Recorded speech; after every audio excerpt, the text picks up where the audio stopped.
Selamat duduk di depan layar kaca Anda. Udah makan siang kan semua ya? Berarti udah damai hatinya juga. Saya Karol, siapa menemani Anda di acara Ruby No Secret.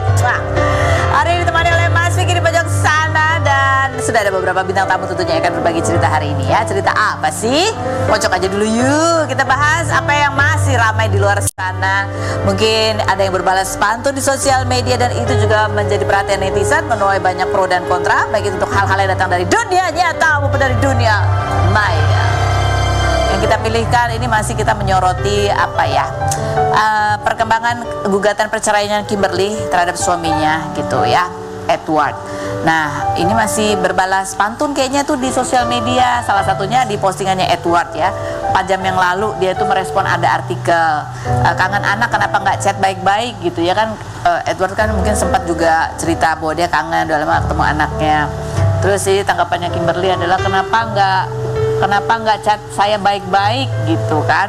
Nah itu ditanggapin sama Edward, tapi di sosial media dia bilang gini, kalau baik-baik kenapa dituduh penggelapan laporan pidana, itu bukan baik loh. Terus orang NL yang baik sama keluarga kita sudah lama bantuin pindah-pindah angkat barang, selalu bantu tulus, dituduh penggelapan juga baik kata dia.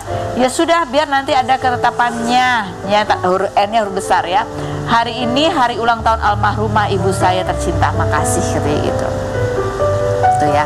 Nah 3 hari yang lalu juga dia pas ulang tahun, Edwardnya juga ulang tahun ya. Itu Edwardnya apa ibu Edward yang ulang tahun? Itu juga sempat posting panjang lebar ya. Dia bilang dia merasa terima kasih atas doa dan ucapan. Jelas saya rindu sekali dengan Raiden dan Aisyah. Dari daging saya yang saya tanamkan tauhid menjadi hal utama pada saat balita, dan prioritas hidup saya malah dijadiin bahan. Bisa gitu ya kata dia gitu. Karena mereka tanggung jawab saya dalam Quran. Kalau ditanya kenapa nggak gini, kenapa nggak gitu, kenapa ya sebabnya, mengapa, saya bingung.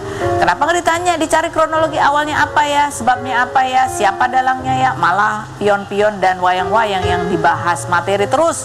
Ya namanya juga titik-titik banyak fitnah, ribuan bahkan jutaan panah melesat ke saya. Apakah itu kebenaran? Ini 3 hari yang lalu ya. Mungkin ini yang kemudian ditanya ke wartawan dan ditanggapi oleh Kimberly. Kalau kangen anak ya chat baik-baik gitu. Komentarnya di sini coba kita baca berikut ini ya. Ya kalau nggak mau dituduh macam-macam, balikin aja mobilnya Masnya, itu kan hak anakmu katanya. Emang harus ngobrol aja baik-baik kali ya gitu ya. Yang berikutnya, konspirasi apa ya, wong ini urusan rumah tangganya sendiri katanya gitu. Yang berikut, katanya ngaku beli mobil sekitar 300 juta tapi bukti transfer belinya 260 juta. Ya wajar sih Mbak Kim curiga katanya gitu. Iya sih, tapi kalau dalam pernikahan tuh penggelapannya gimana gitu kan ya. Mungkin ini hanya masalah ditanya, nggak ngerti deh. Sini. Yang berikutnya, curhatannya lebay and drama bet. Ada lagi komentarnya? Nggak ada. Ya udahlah, mudah-mudahan yang terbaik aja buat pasangan. Ini masih proses cerai kan? Perkembangan sidangnya masih berapa kali lagi gitu ya? Belum ada putusan.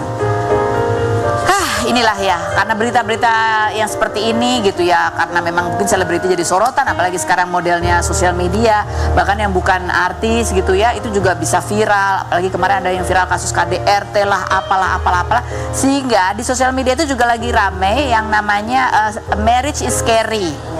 Dalam bahasa Indonesia terjemahannya adalah menikah itu menakutkan katanya gitu. Bukan hanya menakutkan gitu, kayak apa ya. Nah ini yang berikutnya juga ada yang menanggapi ya, Mona Ratuliu.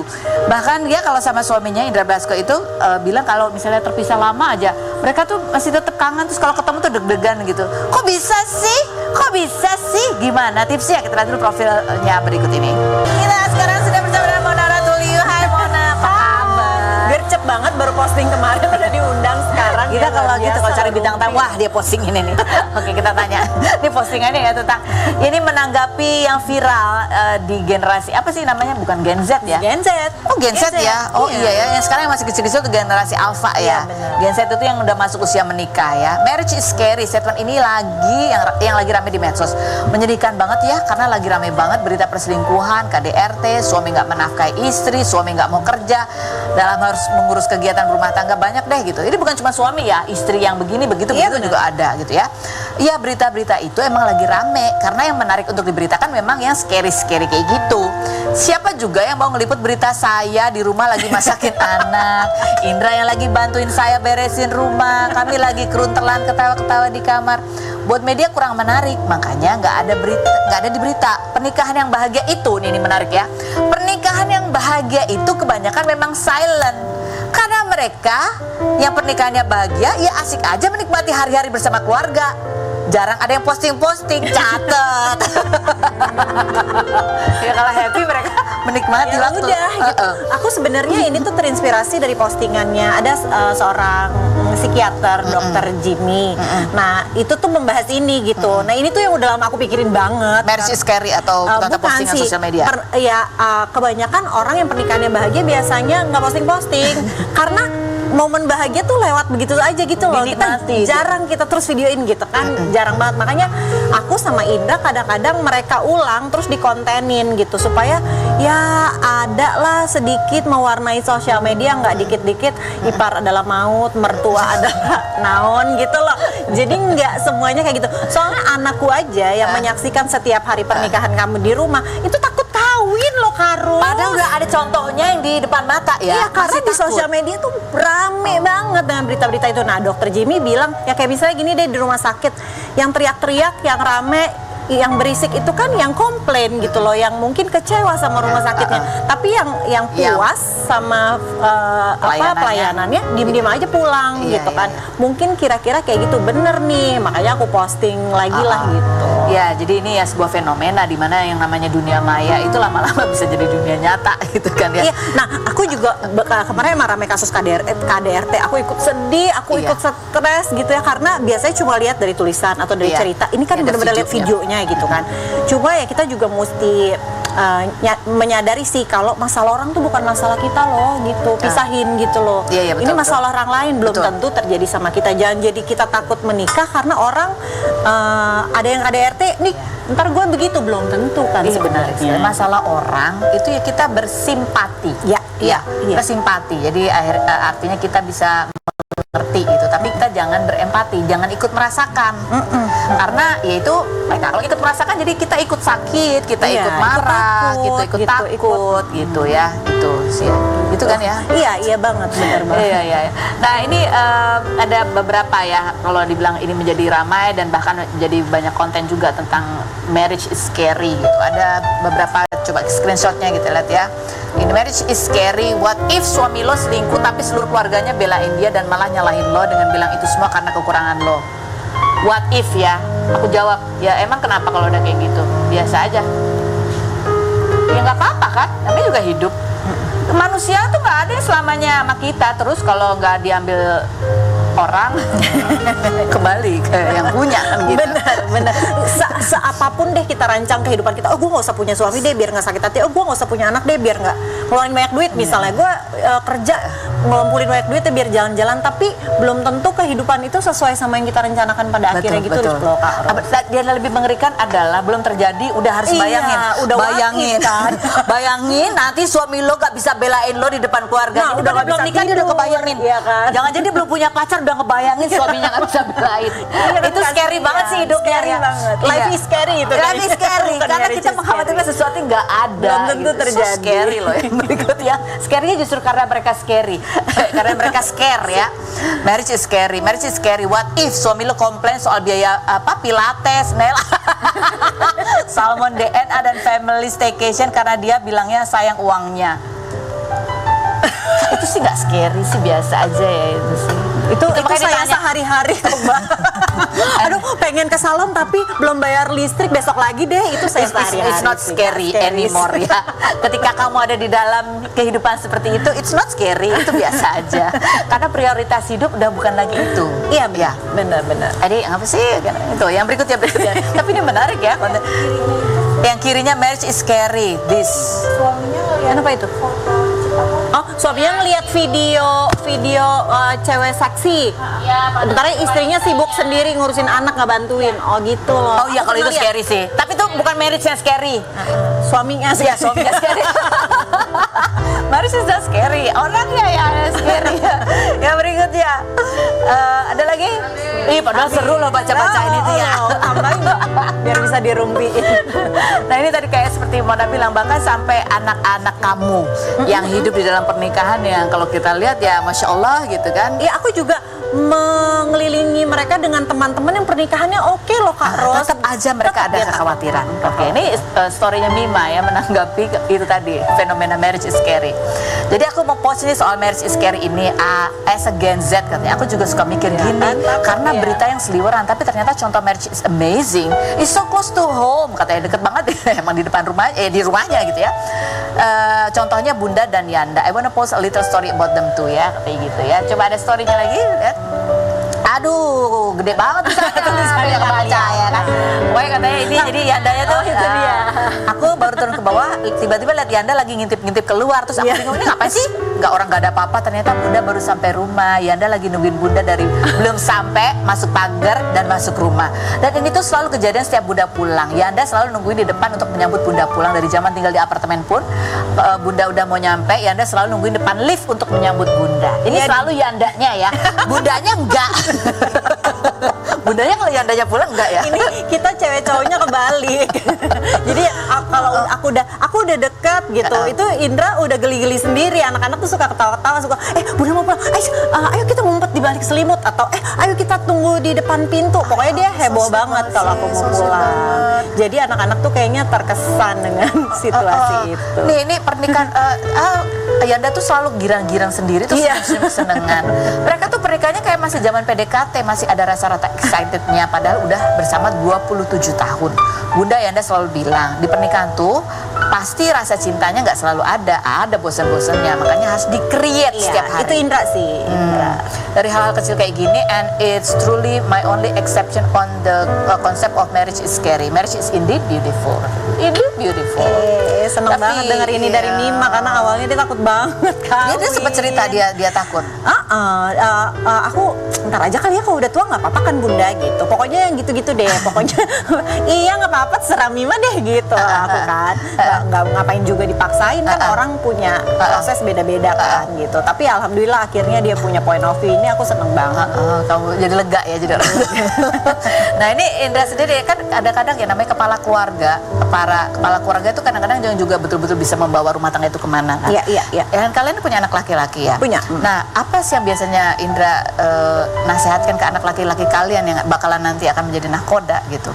Indra kasih contoh sih, karena dia merasa kayaknya emang contoh dia yang paling efektif gitu. Kayak misalnya ada apa yang rusak, dia selalu manggil Raka sini bantuin Yanda nih, benerin ini gitu. Dia sebenarnya ingin mencontohkan bahwa sebagai kepala keluarga tuh harus tanggung jawab gitu. Misalnya buat misalnya air panas mati gitu kan, ini kan supaya adik-adik Bunda bisa merasakan kenyamanan di rumah. Yuk kita nih cowok-cowok benerin ini supaya semuanya bisa sama-sama nyaman, ikut bertanggung jawab terhadap keluarga. Kayak gitu tuh dicontohin sehari-hari tanpa harus, maksudnya anak-anak kayaknya sekarang nggak seneng ya dinasehatin.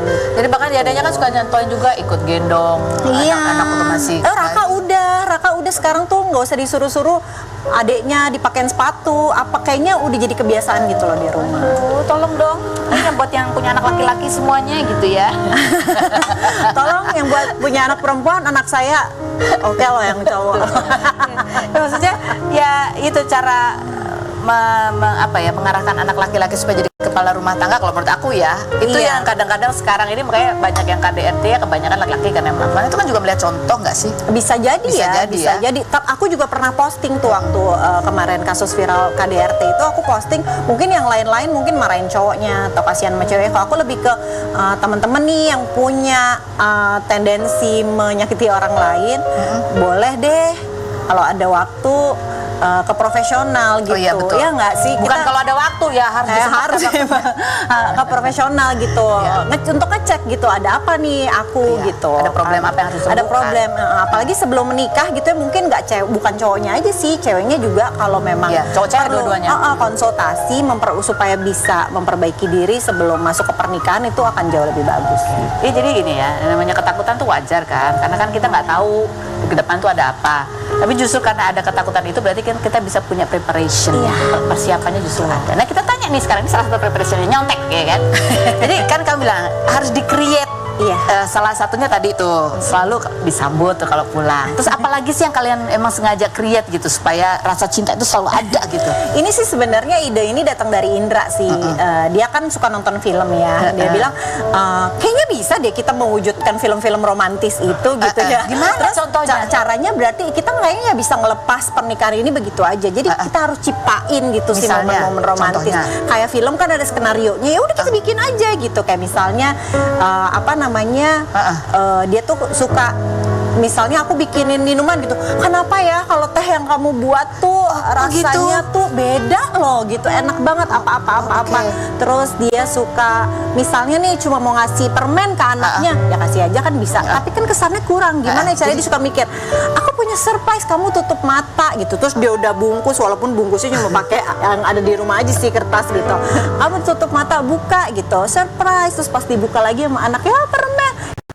Happy-nya tuh berbeda dengan happy cuma dikasih doang gitu loh. Jadi dibikin sedemikian rupa momen-momen tuh jadi berkesan, jadi indah, menyenangkan, bahagia. Padahal momennya sebenarnya gak spesial amat. Gitu. Sesuatu tapi dikemas lagi menjadi. lagi. Jadi kan kalau misalnya tehnya enak banget sih gitu kamu. Terus itu kan biasanya kalau untuk orang-orang yang kurang imajinasi ya, kadang-kadang langsung apa sih gitu kan. Itu kalian sepakat untuk nggak mengecilkan usaha. Iya. Pokok progres sekecil apapun, usaha sekecil apapun, kita berdua tuh berusaha untuk saling mengapresiasi gitu. Karena siapa sih yang nggak suka ya diapresiasi ya. Iya. Maksudnya aku juga mengapresiasi Indra karena supaya Indra melakukan hal-hal baik yang lain juga gitu. Oh seneng nih, bini gue seneng nih, gue besok gitu lagi deh gitu. Anak-anak juga gitu sih. Aku apresiasi, wow, apa gitu, kasih apresiasi supaya mereka tahu, itu menyenangkan buat orang lain. Kalau kamu apresiasi Indra biasanya apa? Apa yang kamu apresiasi dari dia dan gimana caranya? Apa Kan ya? kita lihat denger dari tadi Indra dulu ya. Ngapain coba? Apa ya banyak sih Iya, sebenarnya. contoh kecil lah, misalnya bantuin kamu ngapain terus Mesti ya. Indra yang cerita ya kayaknya ya. Kamu gimana apresiasinya? Apa ya? Apa ya, banyak hal sih sebenarnya. Kamu orangnya memuji juga secara verbal gitu? Verbal iya.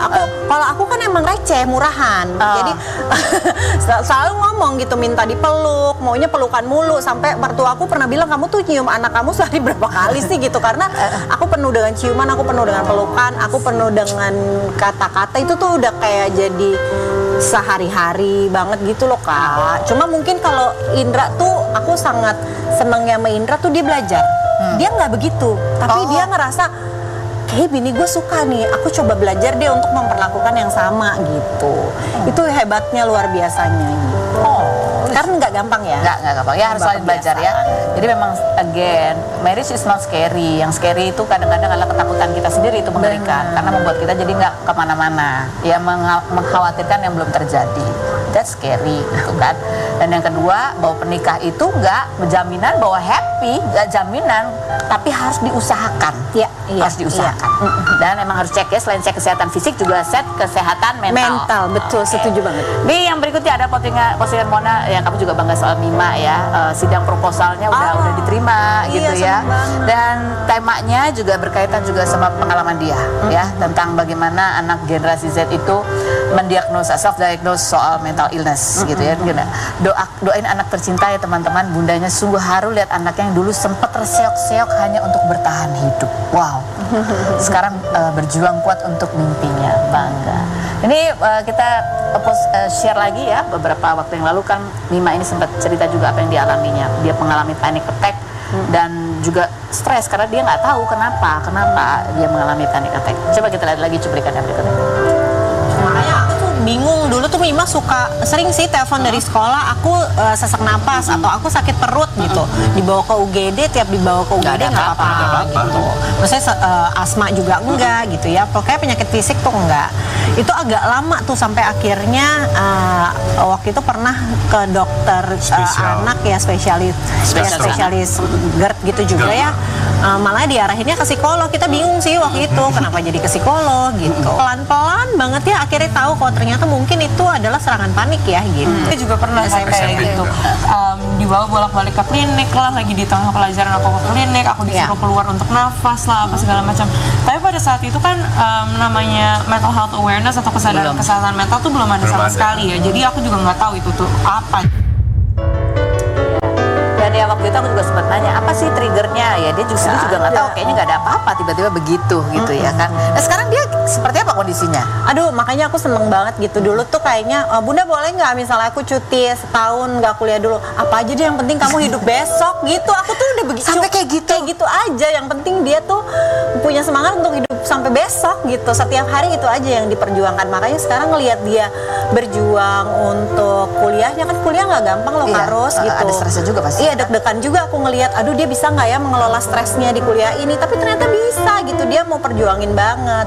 Terus dia juga punya bisnis, sekarang dia punya salon kuku, terus dia pokoknya aktif banget anaknya. Itu aku seneng banget, dia punya semangat hidup sebesar itulah. Ya, kamu sampai bilang ya pokoknya apa deh, kamu semangat Iya besok aja. Itu emang separah itu dulu sampai benar-benar terlihat betul-betul dia yang udah.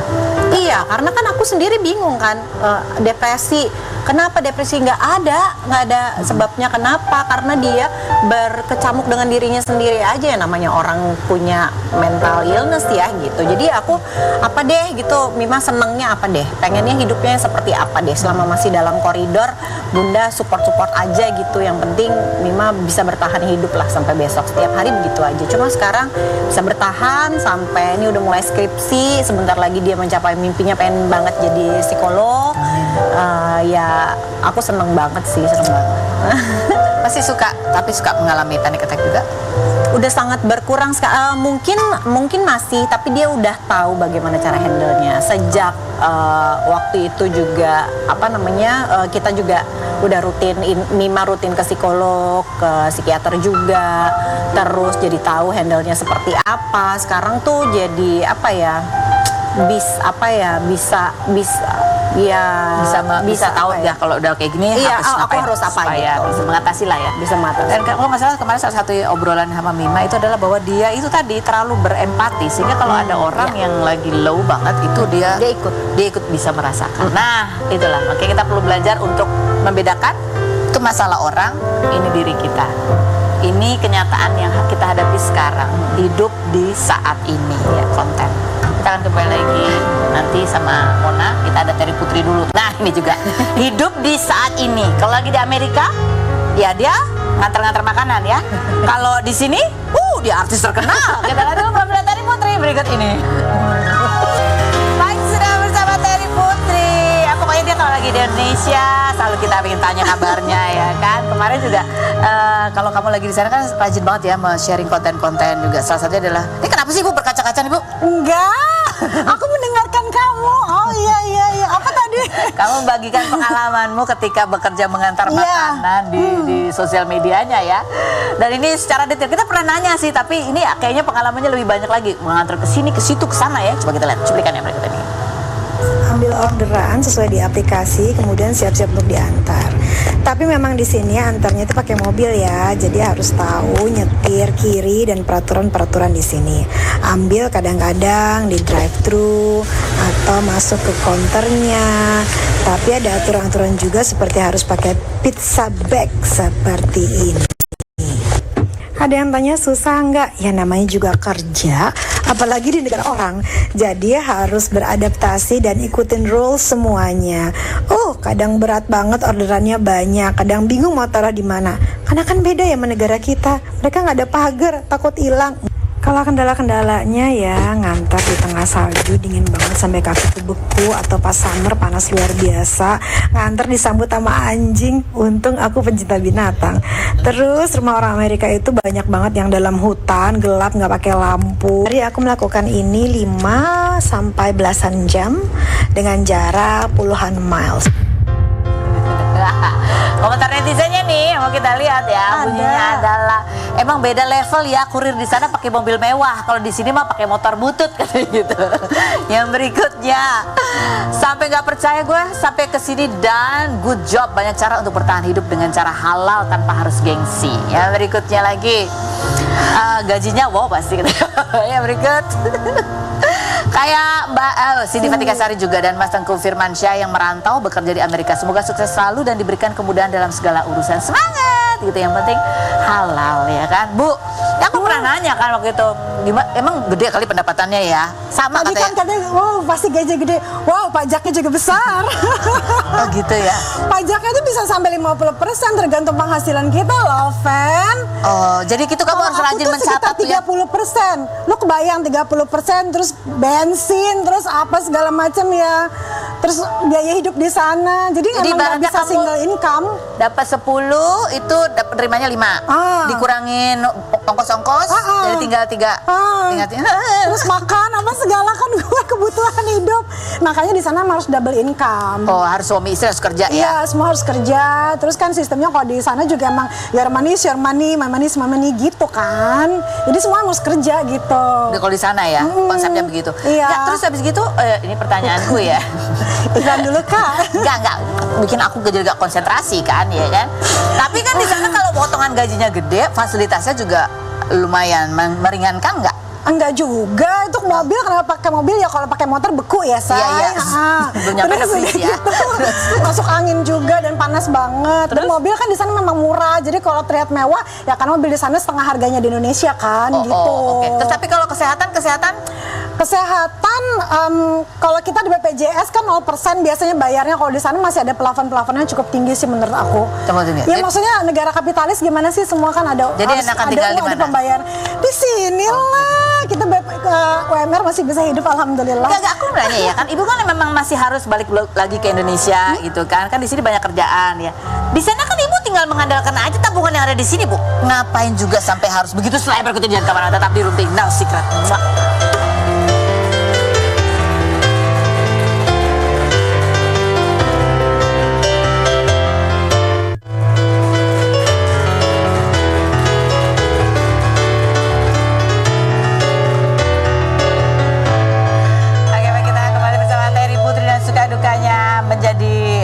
Namanya berarti kamu ke sana itu ya orang baru ya, bukan belum jadi anak kampung sini. Jadi kenapa kamu di sana tetap kerja? Padahal kan di sini juga kamu kerja juga, ada penghasilan. Kenapa? Ngisi waktu luang atau? Karena mau menikah kan? Demi menikah. Harus kerja emang di sana. Kalau nggak kerja ya bagaimana hidup? Katanya menakutkan nggak kerja di sana? Kan lebih menakutkan lagi kalau kita nggak punya apa-apa ya, nggak punya penghasilan gitu. Jadi emang harus kerja, harus usaha. Terus apa pilihannya selain itu? Nggak ada. Mobil ya, jadi harus tahu nyetir kiri dan peraturan di sini. Ambil kadang-kadang 8 jam sehari. 8 jam sehari? Iya, kayak kerja kantoran? Kayak sini ke Jogja tiap hari, bolak-balik. Serius? Sini ke Jogja? Sini ke Jogja, Semarang 8 jam, 10 jam kan? Berapa jam? 8 jam, 10 jam, kayak gitu tuh gue nyetir sehari ya. Makanya tuh gue kurus banget, lu perhatiin gak gue di sana? Iya, sini juga masih kurus juga ya kan? Iya, terus enggak, maksudnya emang kalau di sana modelnya gitu, harus double income, kalau nggak cukup. Iya, semuanya harus kerja. Bahkan kan anak 14 tahun aja kalau udah bisa waktunya kerja, dia akan kerja gitu, kayak nyuci piring atau. Kaget nggak kamu? Iyalah, dengan kehidupan seperti ini di sini, otomatis dia cuma adaptasi. Kan hidup ada konsekuensinya semuanya ya, ada konsekuensi pada saat kita menikah, kita hadapi ini, kita jalani, adaptasi dengan apa yang ada di sana aja. Cukup shock, kaget. Shock yang paling dari segala sisi ya pasti. Yang paling berat apa? Culture shock juga gitu, kehidupan juga, pekerjaan, kan semuanya berubah Fen, kayak 180 derajat nggak sih kehidupannya?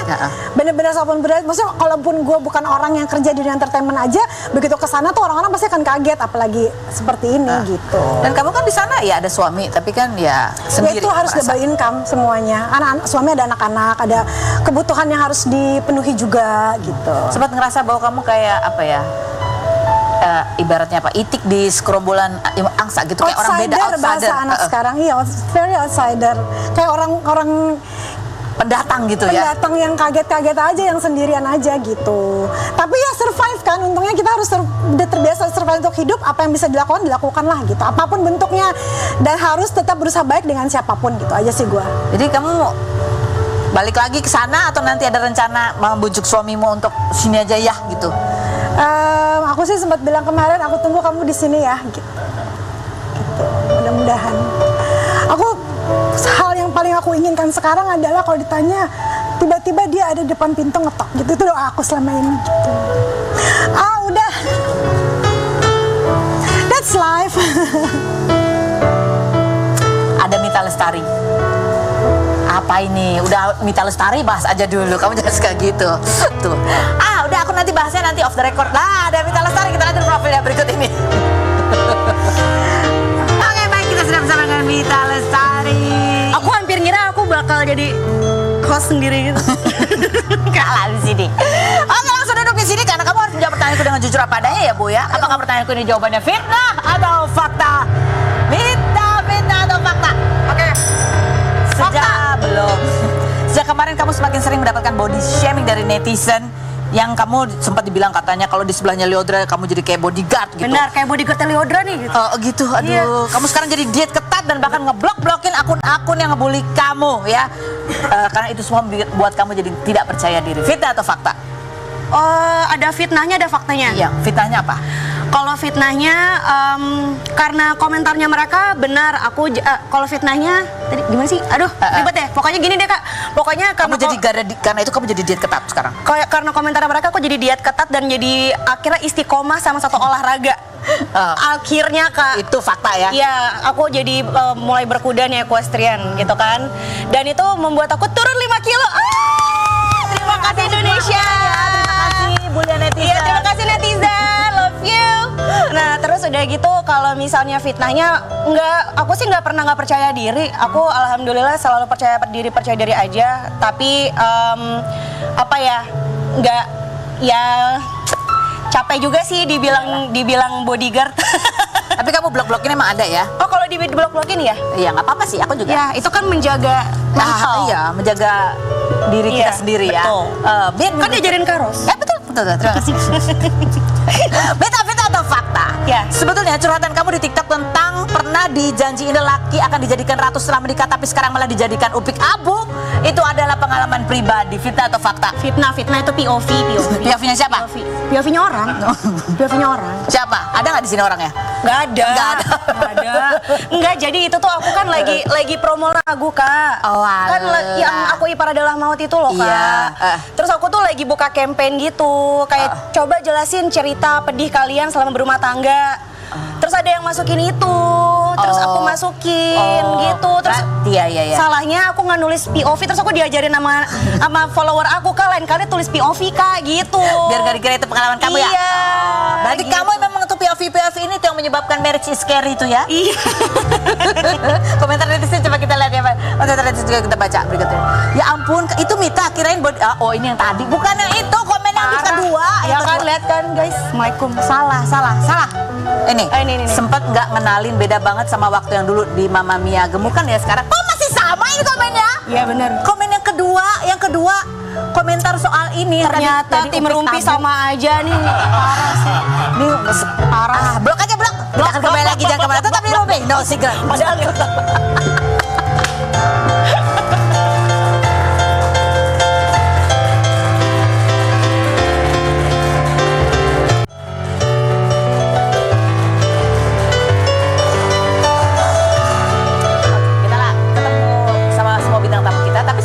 buat Mita belum selesai loh ya. Fitnah atau fakta? Ya. Kamu itu gue udah ready banget untuk denger cerita yang lain. Enggak ini kamu. Kamu ngefans banget sama Uwan Kaisar, vokalisnya Juicy Lucy. Jujur dia adalah cowok paling ganteng di Indonesia. Suami kamu apa komentarnya? Nomor 2. Suamimu nomor 2. Uwan nomor 1. Iya. Ini asli segitu ngefansnya kamu. Parah. Kak, aku kan kemarin nonton dia di Gading Serpong. Terus aku udah pulang. Aku udah nyampe depan tol Bintaro. Terus dia DM aku, Mita di mana? Aku balik lagi. Luar biasa. Aku balik lagi, aku bilang sama supir aku, balik. Bener-bener aku terbang dari tol Bintaro balik ke Gading Serpong. Aku bilang, tunggu aku mau foto. Ya Allah, coba gitu doang. Kalau suami kamu bilang balik dong, kamu udah di mana gitu, balik gak? Capek banget aku di tol Bintaro. Besok aja. Banget. Tapi kamu bener nggak bahwa suami kamu tuh bucin banget? Bahkan dia yang sering masakin kamu dan selalu nemenin setiap kali kamu manggung. Takut kamu minta foto sama vokalis. Tapi bener. suami aku tuh bucin banget. Aku juga bingung kenapa. Alhamdulillah, Iya, mungkin ya. doa mama aku, doa aku. Alhamdulillah ya, dapat suami bucin tuh alhamdulillah gitu. Iya. Iya, alhamdulillah. Mbak. Dijaga, dirawat. Dirawat loh. Masa enggak? Ih, bener-bener aja dikaras. Enggak, maksudnya kalau misalnya saking bucinnya jadi aku eksploitasi. Iya kan. Jadi kayak aku bisa ngefans sama yang lain Oh gitu. iya. Oke, baik. Sekarang kita mau nanya buat kalian bertiga. Setuju nggak setuju dengan kondisi-kondisi berikut ini? Iya. Setuju nggak setuju? Silent treatment kepada pasangan itu kadang-kadang emang perlu. Setuju. Nggak setuju sih tapi masih. Kamu nggak setuju? Nggak setuju. Efektif nggak? Tahu kalau efeknya tuh nggak bagus Oh, gitu oke. loh, tapi tetap masih. Kamu setuju pernah silent treatment? Berhasil nggak? Berhasil. Oke. Iya. Dia tahu nggak apa salahnya? Iya tahu Mbak. Jadi kan Bari itu lawyer ya. Jadi emang iya kan. Jadi Diem deh kadang-kadang, Iya, mendingan sekali-sekali gitu. bener kan Mbak. Jadi mendingan aku yang diam. Oh, kalau misalnya aku diam dia tahu tandanya dia salah. Oh, oke. Oke, dari Putri, kalau kamu diam efektif nggak? Aku mah banyak diemnya kalau Ya. di sana. Terus katanya emang silent kan yang the loudest one kan. Oh. Kalau kita diem tuh sebenarnya itu yang paling nyaring tuh. Kalau kamu biasanya loud, terus kamu silent, it's the loudest one. The silent.